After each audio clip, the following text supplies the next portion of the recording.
अडानी जी के मित्र जो इस देश के प्रधानमंत्री भी हैं, नरेंद्र मोदी जी को एकाएक इस देश का गरीब याद आ गया है। 9.5 पौने 10 साल में गरीब नहीं याद आए थे। गरीब जब अपनी इज्जत की लड़ाई लड़ रहे थे, गरीब जो आटे और दही पर जीएसटी दे रहे हैं, गरीब जो बेरोजगारी और महंगाई से जूझ रहे हैं, गरीब जो 1200 रुपए पर सिलेंडर खरीद रहे थे, तब मोदी जी को याद नहीं आए थे।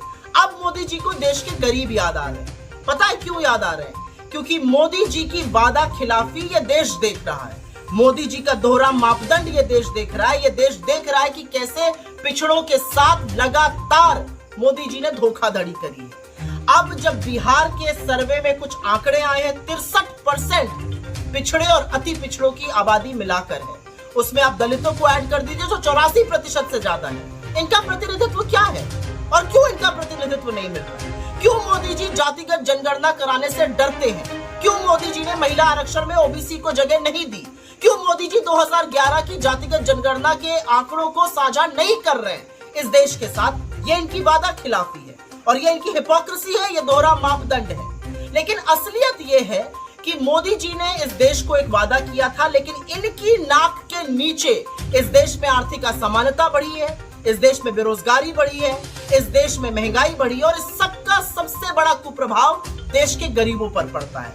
बट इधर उधर की बात करके मोदी जी आप जातिगत जनगणना से नहीं बचिएगा, आप पिछड़ों के प्रतिनिधित्व से नहीं बचिएगा। जब राहुल जी कहते हैं कि 90 प्रमुख सचिवों में से मात्र 3 पिछड़े वर्ग से आते हैं, तो आपका इसके पास क्या जवाब है? आपके 10 मुख्यमंत्री हैं, एक मुख्यमंत्री पिछड़े वर्ग से आता है और अब उनकी भी रुखसती होने वाली है। महिला मुख्यमंत्री एक भी नहीं है, जो एक थी उनका आप क्या हाल कर रहे हैं ये दुनिया देख रही है। तो मोदी जी आपके गले की फांस बन गई है, हम समझ सकते हैं, लेकिन अब ये मांग थमने वाली नहीं है, अब ये मांग रुकने वाली नहीं है। जितनी आबादी उतना हक देना पड़ेगा। अब ये जो आप जलेबी बनाते रहे जातिगत जनगणना पर, जो आप जलेबी बनाते रहे प्रतिनिधित्व पर, अब उस पर भी आपको साफ तौर से आपका क्या मत है वो देश के साथ साझा करना पड़ेगा, क्योंकि अब पूरी तरह से हम प्रतिबद्ध हैं। अगर आपसे नहीं हो रहा तो 2024 में आके हम जरूर जातिगत जनगणना कराएंगे, लेकिन उसके पहले आपके पास मौका है वो जनगणना कराने का, 2011 की जनगणना के आंकड़े साझा करने का। क्योंकि जो काम आप कर रहे हैं ना, रेड कराकर विषयांतर करने का, वो शिगूफा है और दुनिया समझती है। आप कुछ पत्रकारों पर रेड करा दीजिएगा, वो फिर से आपसे कल से 40 सवाल पूछेंगे जिनका आपके पास एक भी जवाब नहीं होगा। तो विषयांतर करने के लिए, डिस्ट्रैक्ट करने के लिए, ध्यान बटाने के लिए अब आप कुछ भी करिए।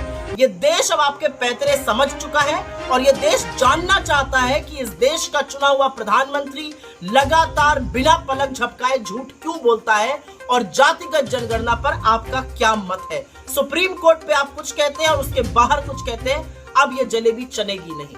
जितनी आबादी उतना हक तो आपको देना पड़ेगा।